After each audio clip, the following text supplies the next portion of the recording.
Hey everyone, my name is Nigel. I run the video stuff here at Skate Church. So in today's video, it's going to be the first installment of hopefully many videos aimed at teaching you how to film skateboarding better. Now these tips will be applicable if you're a young aspiring skate filmer, or maybe you're a parent filming your kids, or you're just the homie that always gets stuck filming your friends. So these tips should be helpful for you no matter what category you fall into. And in today's video, I'm going to be showing you how to film single tricks. So not lines, but just single tricks on an obstacle, whether it be a stair set, a ledge, a rail. And I am used to normally filming on cameras like this, but since I know that so many people film with their iPhone, all of these tips are going to be mostly geared around filming skateboarding with your iPhone. All right, so in this first tip, it's going to be very dependent on what stance the skater is that you're filming. So a basic rule of thumb is to always keep them facing you. Now, if I was going to film a skater who was regular footed and I was on the wrong side, it would look like this.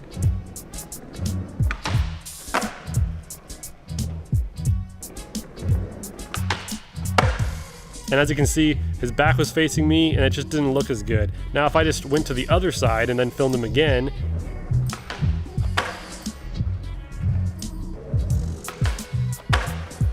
that looked a lot better. That's one of the things you should always keep in mind, is to always have the skater facing you. The only time you should break this rule is if the skater is skating switch, obviously, or if he's gonna land fakie. So if I was gonna film that same trick, but the skater was landing to fakie, which means, landing rolling backwards, then it would be okay to get the back shot in the first part of the clip, as long as he's landing facing you. That would be the only time that you could break that rule. But typically, if they're just doing a trick and they're gonna be landing, standing in the same stance that they started in, try to stay on the side where they're facing you.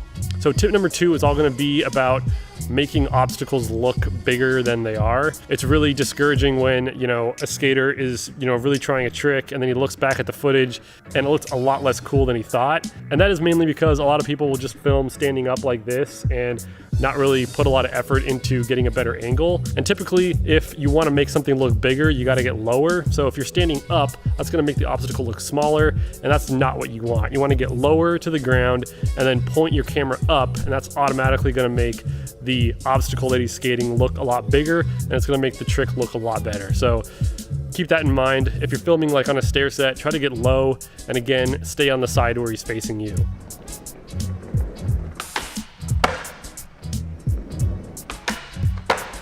So this lapse tip, I see a lot of people doing this, and what they'll do is they'll kind of just they'll start off with the skater before he hits the obstacle. He'll do the trick and they just keep on following him.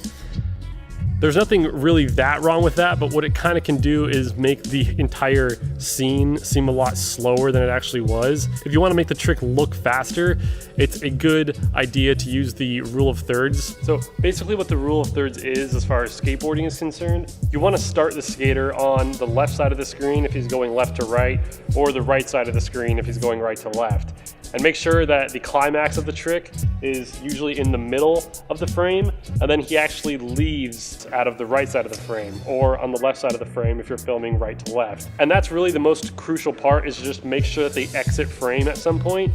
You don't want to keep on following them, because that'll just make the trick look a lot slower, and it'll look a lot faster if you just follow that simple rule of keeping them on one side, the climax of the trick happening in the middle, and then letting them exit frame to the right or the left, obviously depending on which side you're shooting from. That's just a really simple tip to make your skate clip look that much better.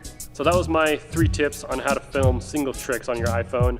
I hope you enjoyed this video and hopefully it was helpful for you.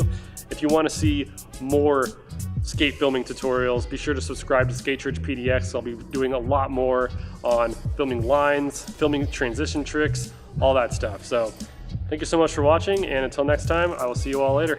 Bye.